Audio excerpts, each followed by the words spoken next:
안녕하세요. 미주알 고주알 건 한 달 만에 방송을 하는데요. 개인적으로는 제가 이제 공판 준비를 해야 하는 중요한 자료들을 주로 이제 하드에 보관하지 못하고 주로 USB를 사용하는데요. 굉장히 중요한 자료들이 USB에 보관돼 있다가 날라갔습니다. 홀라당 날라간 게 아니라 망가졌죠. 다 망가져 버려서 공판을 앞두고 이제 PT도 준비하고 등등 해야 되는데 어이가 없어서 망연자실했습니다. 물론 이제 거기에 이제 필요한 자료들은 이제 이분 저분께 협조 요청을 해서 이제 다시 받기도 하고 준비를 했지만 찾기도 했지만 이제 그런 자료들을 쭉 제 나름대로 이제 분류해 놓은 그 파일이 있는데요. 뭐 주제별로 시간의 추이별로 이렇게 쭉 해서 이제 제가 방송을 하면서도 확인해야 될 이제 그런 부분은 그때그때 찾아가면서 방송을 하는데요. 그걸 홀라당 망가뜨리고 나니까 이제 방송도 방송이지만 공판 준비가 참 요원해서 제가 맥이 탁 풀렸었습니다. 그 무렵에 국가적 대혼란을 불러오는 이 최순실 사건이 또 터지더군요. 제 자료를 날리고 망연자실했던 것과는 비교도 되지 않을 정도로 정말 망연자실했습니다. 그 마음이 뭐랄까요? 확인도 되지 않은 수많은 의혹들이 진짜 우후죽순처럼 불거져서 그것을 마치 사실인 양 언론이나 전문가 집단이나 좌파나 야당이나 할 것 없이 심지어 검찰까지도 그죠?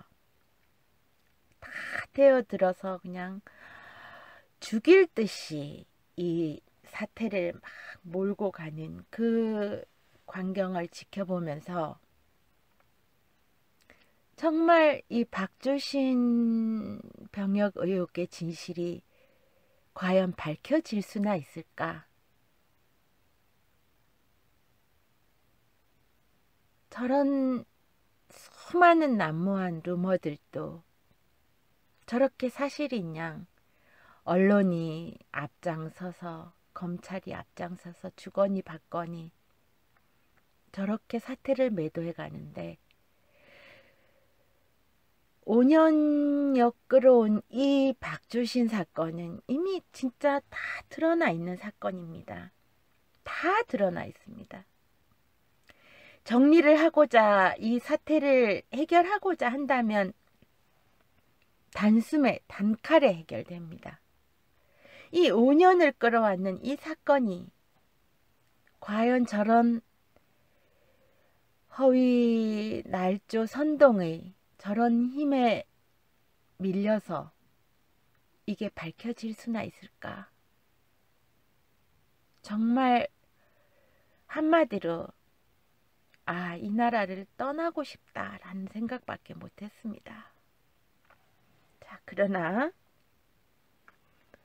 어떤 의미에서 우리가 끝까지 놓을 수 없는 사건 하나가 바로 박주신입니다. 이 사건과 연계되어 있는 것으로 드러날 수 있는 그 범위가 어디 최순실 사태만 못하겠습니까? 그쵸? 최순실 사태에 밀려서 지금 LCT에 대한 저 수사가 전혀 탄력을 받지 못하고 있는 저 광경을 보면서도 과연 이 사건이 밝혀질 수 있을까 하는 회의감은 짙지만 저희는 이 사건 하나만은 밝혀야 되겠다. 이거 하나가 밝혀져서 박원순이라는 하나의 그 좌파의 축이, 저 허위의 거짓된 축이 무너지면 과연 저 무리들이 온전하게 지탱할 수 있을까? 저는 여론이라는 것은, 민심이라는 것은 정말 종이 한 장으로도 이렇게 휙 뒤집어집니다. 박주신 사건은 그 종이 한 장이 아니라 민심을 돌려놓을 수 있는, 진짜 국민들로 하여금 무엇이 진실이고 무엇이 허위인 것인가에 대한 눈을 제대로 뜨게 할 수 있는 사건이기 때문에 다시 기운 차리고 씩씩한 발걸음을 다시 떼보겠습니다. 자, 11월 21일 그저께 첫 항소심 첫 공판이 있었습니다. 첫 공판, 그 앞에 있었던 4차례의 기일은 항소를 준비하기 위한 공판 준비 기일이었고요. 첫 공판이었고 박주신을 소환하는 첫 소환 기일이었습니다. 뭐 당연히 안 나타났습니다. 자유의지에 의해서 나타날 것 같지는 않습니다. 강제로 나타나게 오게 해야 되겠죠. 자, 그 공판이 있었는데요. 그 전에 더 중요한 사실 하나가 어제 그 윤상직 의원의 그 법사위 그 질의에서 확인되었기 때문에 그것부터 오늘 언급하기로 합니다. 자, 윤상직 의원이 그 법원 행정처장에게 질문을 하더군요. 박주신 씨 증인 소환장 송달됐죠? 이렇게 물으니까 법원 행정처장, 자, 법원 행정처라고 하는 그 기관은요, 대법원 산하의 기관입니다. 주로 이제 법원에 관한 송무, 그러니까 소송과 관련된 업무를 지원하고, 뭐 시설, 뭐 예산, 인사 문제 이런 것들을 총괄하는 그 부처인데요. 그 법원 행정처의 장이 법원 행정처장입니다. 아마 대법원장의 직속 기관으로서 대법원장의 지휘를 받는 그런 자리인 걸로 압니다. 그 법원 행정처장께서 하시는 말씀이, 그 워딩을 그대로 옮겨보겠습니다. 예, 그렇습니다. 그 박주신 씨 증인 소환장이 송달됐죠? 그러니까 네, 그렇습니다. 알아보니까 11월 17일 런던 경찰하고 박주신하고 서로 연락이 돼가지고 박주신이 직접 런던 경찰서에 와서 소환장을 받아가기로 해가지고 그 다음날 수령을 했다고 확인을 했습니다. 라고 답변을 했습니다.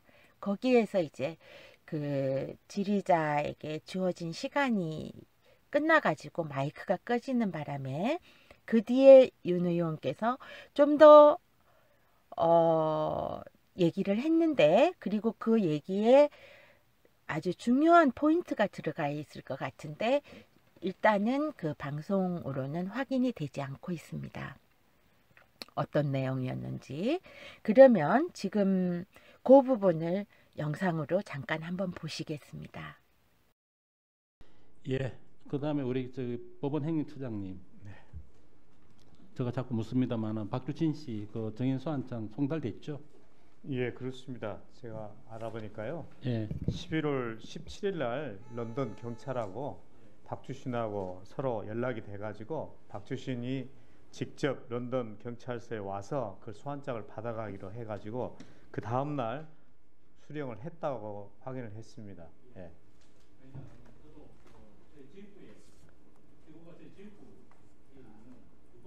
아, 예.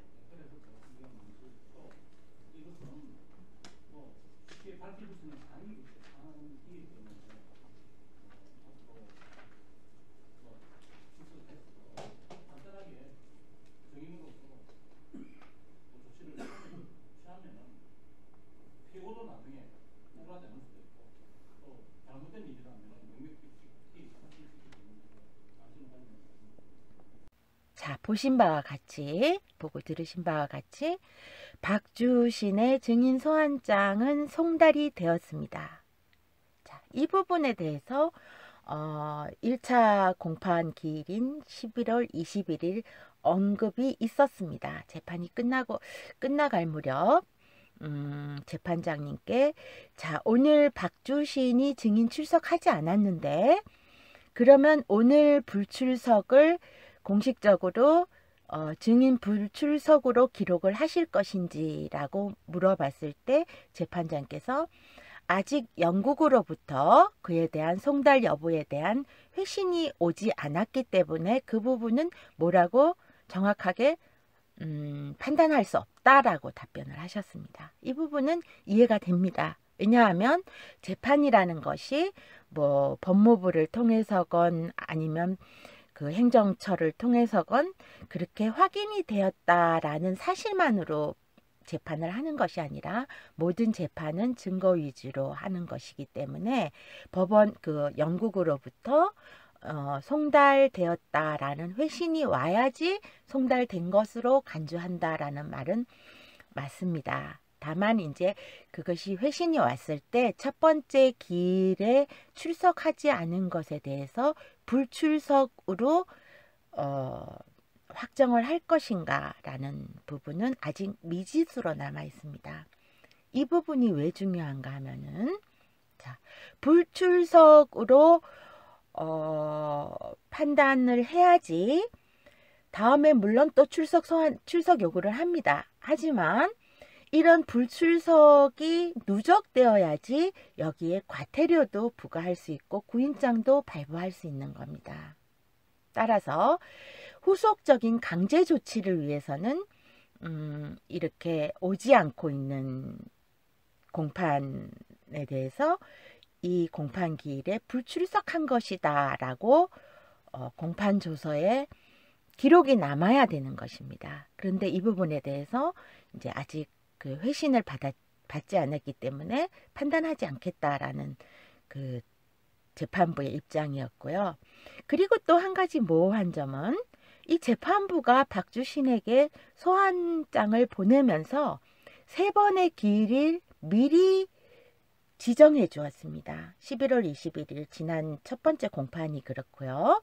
두 번째 기일인 12월 5일 그리고 세 번째 공판 기일인 12월 19일 이렇게 3차례 중에서 마치 임의로 선택해서 이 출석을 해도 되는 것인 것처럼 소환장을 보낸 것으로 알고 있습니다. 따라서 이 3번 중에 언제든지 한 번만 오면 되는 것으로 간주한다면 11월 21일자 불출석은 공식적인 불출석 기일로 판단하지 않을 가능성이 높습니다. 참 애매모호하죠? 아니면 재판부의 재량에 의해서 이 3번 기일을 준 것은 기일을 미리 통보한 것이지 3번 중에 한 번을 선택해서 임의로 오라 그런 것은 아니다라고 판단을 해주신다면 11월 21일자도 불출석으로 기록될 것이고 차후 강제 조치를 이제 하기 위한 누적된 소환 불응의 기록으로 남을 수 있을 것입니다. 어쨌든 송달이 됐고 이제 뭐 송달 여부에 대해서는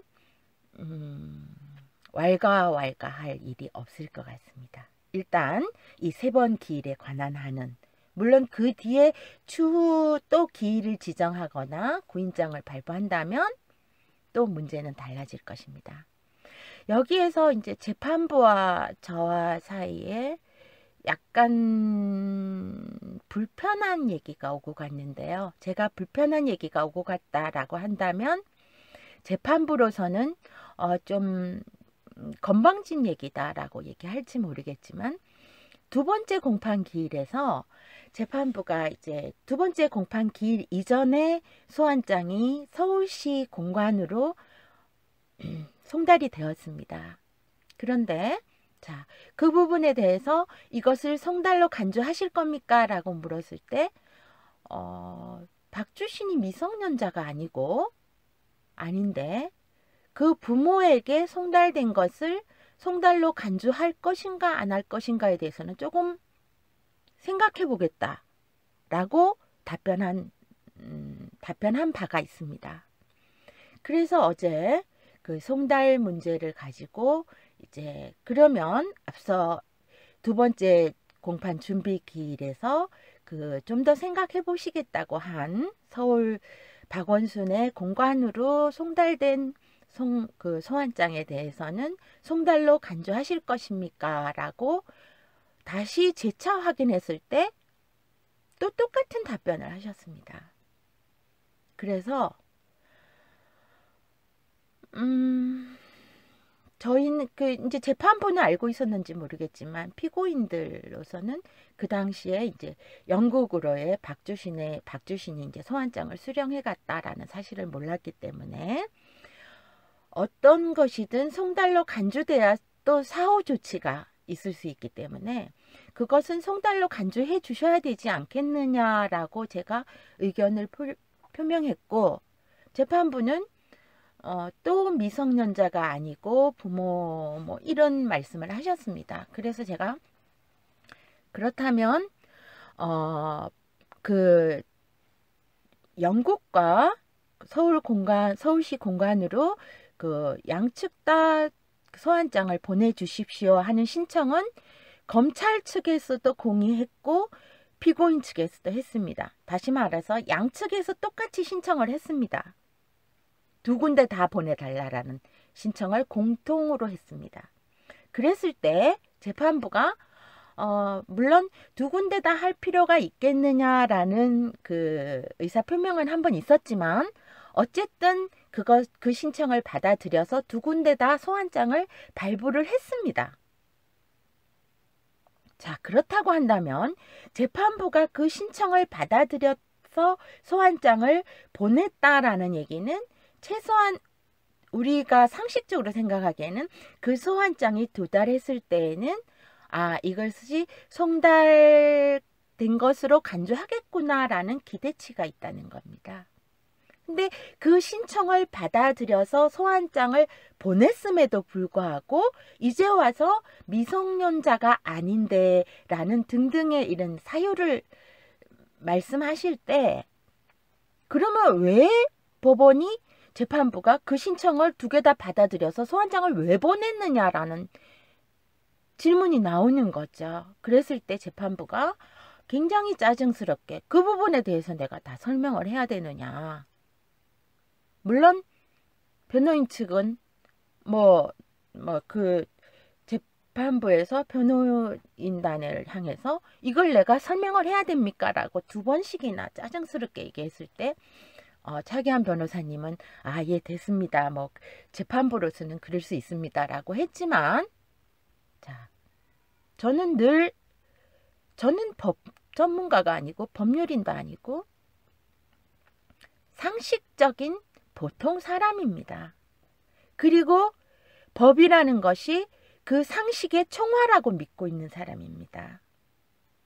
따라서 왜 그것을 그러면 재판부에서 신청을 처음에 양쪽에 했을 때 이 사람은 성인이기 때문에 부모에게 국내에 없는 것은 지금 확인이 되었고 부모에게 송달된 것은 송달 간주할 수 없으니까 서울시 공관으로는 보내주지 않겠다. 영국으로만 보내겠다. 라고 하지 않았느냐라고 따지는 피고인에게 재판부가 굉장히 짜증을 냈습니다. 짜증이야. 여러 수십 번도 들을 수 있고 감내할 수 있습니다. 그렇지만 대단히 저는 그걸 송달로 간주하지 할 수 있을까? 않겠다라고 단언을 하시지는 않았습니다만 이제 와서 송달로 간주하는 문제에 대해서 갸우뚱하고 있는 그 재판부의 모습을 정말 당최 이해할 수가 없었습니다. 자, 그런 약간의 에피소드가 있었고요.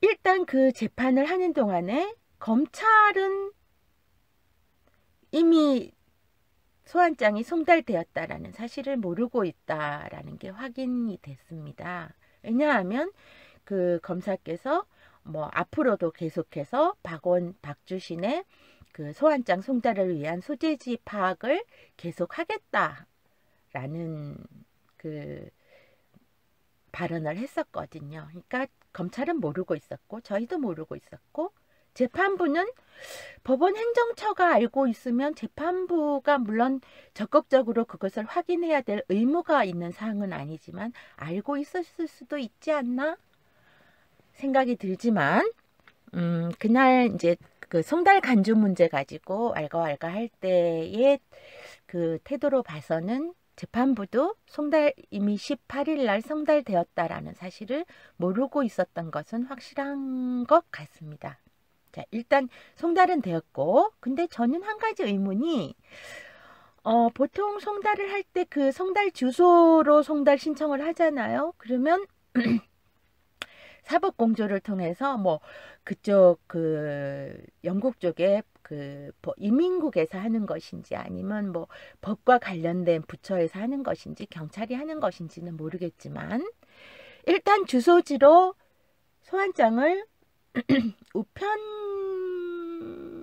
우편으로 송달을 하지 않나? 아니면 특별 송달이라면 뭐 사람이 갔을 수도 있죠.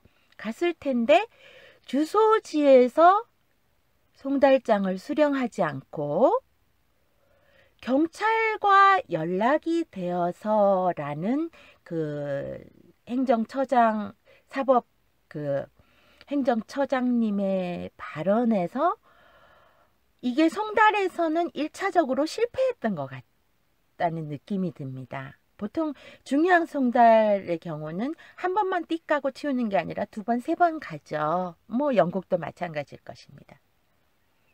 그런 송달 방식에서는 실패를 하고 영국 경찰이 그렇게 적극적으로 찾았을까요? 소환장을 송달하기 위해서 그 부분도 조금 의혹이 있고요. 어쨌든 경찰과 박주신이 연락이 되어서라는 부분에서 박주신이 이제 송달장이 거기 와 있다라는 것을 뭐 당연히 알겠죠. 모를 수가 없죠. 그걸 알고 자발적으로 그걸 찾으러 가겠다라고 연락을 한 건지 경찰에서 박주신의 뭐 그 소재를 파악하고 혹은 연락처를 파악해서 연락을 한 것인지 모르겠지만 어쨌든 송달은 그 박주신의 거주지에서 이루어진 게 아니라 경찰서에서 수령하는 방식으로 이루어졌다라는 부분이 조금 부자연스러웠고요. 일단 11월 18일자로 송달이 되었습니다. 자, 그 부분이 제일 중요하고요. 저는 이 법제처장 법사위에서의 이 질의를 통해서 한 가지 말씀드리고 싶은 거는 박원순은 마치 시민들의 그 목소리, 입막음하고 언론을 봉쇄해서 보도를 봉쇄해서 이 사건이 잦아들게 이제 사람들의 관심으로부터 멀어지게 하는 수법을 실제로 써왔습니다. 그리고 그렇게 하면 이 사건 자체가 힘을 잃을 것이다 라고 아마 생각하고 있을 것입니다. 그렇지만 자, 저는 이 윤상직 의원 같은 경우는요. 이게 지금 어느 날짜 법사위의 그 방송인지를 확인을 못했습니다. 사무실로 윤 의원님 사무실로 직접 전화를 해보니까 지금은 다른 일을 하고 계시고 지난주라고 얘기를 하는데 지난주에 18일자 조금 날짜가 애매합니다만은 하여튼 11월 18일이거나 뭐 19일이거나 19일은 토요일인가요? 그때쯤에 이제 일을 했는데 사실 10월 19일인가요? 17일인가요? 제가 페북을 잠깐 보여드리겠습니다. 보시고 말씀드리겠습니다. 자, 보시다시피 10월 18일자네요. 정부에 대한 국회가 법무부와 대법원 등에 대한 감사가 있는 감사장에서 윤상직 의원께서 박주신 증인 소환과 관련하여 만약에 소환에 불응할 경우에 법원이 어떤 가능한 조치를 취할 것인가에 대해서 이미 질의한 바가 있습니다. 제가 참 그 질의를 보고 질의했다라는 그 사실을 듣고 와, 이제는 진일보된 이런 논의가 있어야 된다. 박주신이 뭐 이다 아니다를 떠나서 지금 박주신을 불러와서 이 신체 검증을 통해서, 자, 여기에서 잠깐 또 마음 아픈 소리를 해야겠는데요. 11월 21일 첫 공판에서 차기환 변호사님이 다시 한번 확인했습니다. 박주신이 증인 소환되어서 신체 검증을 해서 지금까지 박주신의 것이 아니라고 주장해온 그 MRI, 엑스레이가 박주신의 것으로 확인이 된다면 양승호 박사님은 의사직을 과감히 던질 것이다. 여기 김우연 치과 원장 또한 그렇게 할 것이다. 나 역시도 변호사직을 하지 않겠다. 자, 한 인간, 공인의 한 자제의 병력 의혹의 진실을 밝히는데 이렇게 많은 사람들이 자신의 모든 것을 걸어야 합니까? 참 개같은 일입니다. 개같은 일이에요. 어쨌든 자, 박주신은 와야 되고 신체 검증을 해야 됩니다. 그 부분을 검찰이 직무유기했던 것이기 때문에 지금 법원이 하고자 하는 것입니다. 그래서 11월 18일 감사에서 윤상직 의원이 지적한 바가 이것입니다. 만약에 소환에 불응하면, 소환장은 이제 받았다, 그죠? 받는다라고 가정하고 소환에 불응하면 법원이 어떤 조치를 할 것인가? 자, 일단 일반적으로는 법원이 소환에 불응하면 과태료를 500만 원 이하의 과태료를 매깁니다.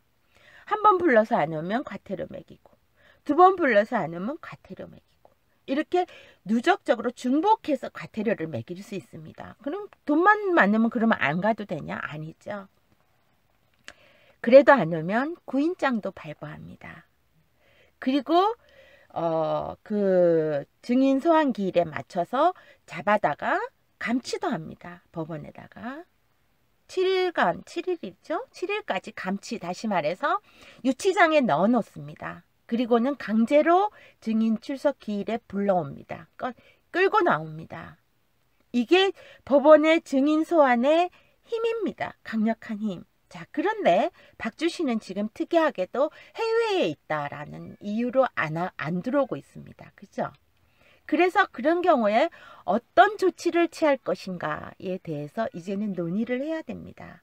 그 일을 10월 18일 날 국감장에서 윤상직 의원께서 이미 하셨습니다. 그리고 이제 며칠 전 법원 행정처장으로부터 소환장은 이제 송달이 되었다, 수령해 갔다라는 확인을 받아준 겁니다. 저는 개인적으로 윤상직 의원을 전혀 모릅니다. 모르는데 이분의 이런 활동을 보면서 굉장히 알차다. 물론 법 전문가이기 때문에 법사위에 소속돼 있고 또 이렇게 하는 거겠지만 굉장히 그 활동이 알차다라는 것을 느낍니다. 그냥 이거는 왜 이래요, 저거는 왜 저래요, 이게 아니라, 자, 이 소환을 해서 증인대에 세우고 신체 검증을 하기까지의 구체적이고 실제적인 이 절차적 논의를 해준다라는 거죠.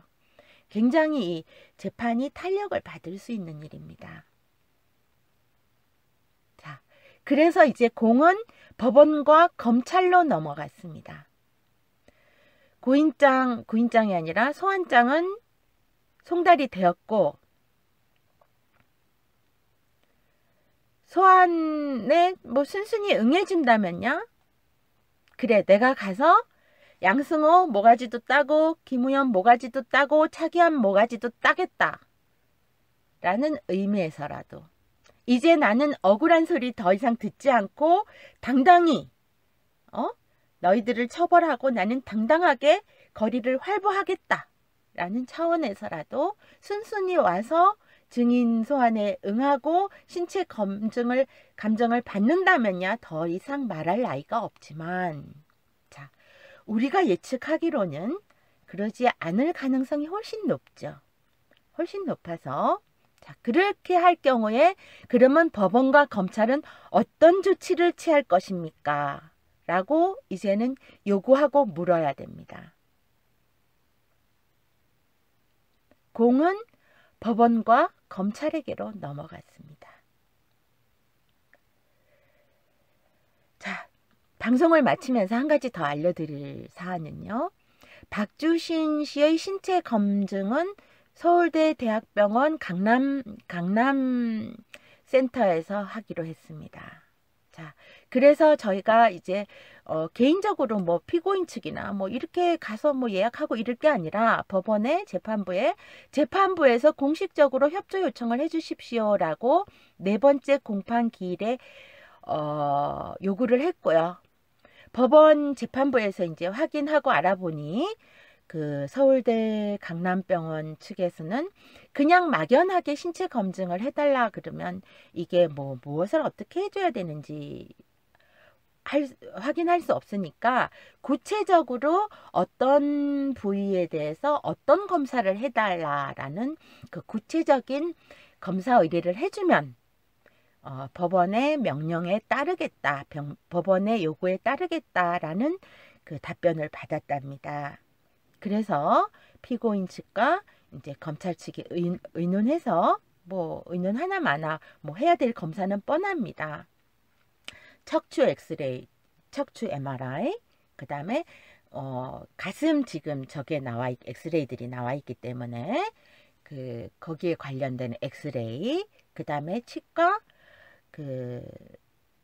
파노라마 사진, 여기까지가 아마 신체 검증의 범주에 들 것입니다. 물론 여러분들이 다 걱정하듯이 또 세브란스에서와 같은 그런 일이 벌어지지 않도록 저희가 식별 마크라든가 여러 가지 재판 준비를 할 것입니다.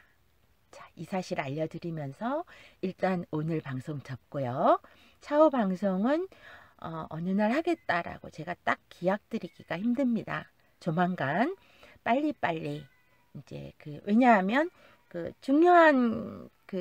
너무나 중요한 자료들이 1차 공판의 PT에서 많이 제출되었습니다. 그래서 그 부분을 가지고 방송을 계속하겠습니다. 감사합니다, 여러분.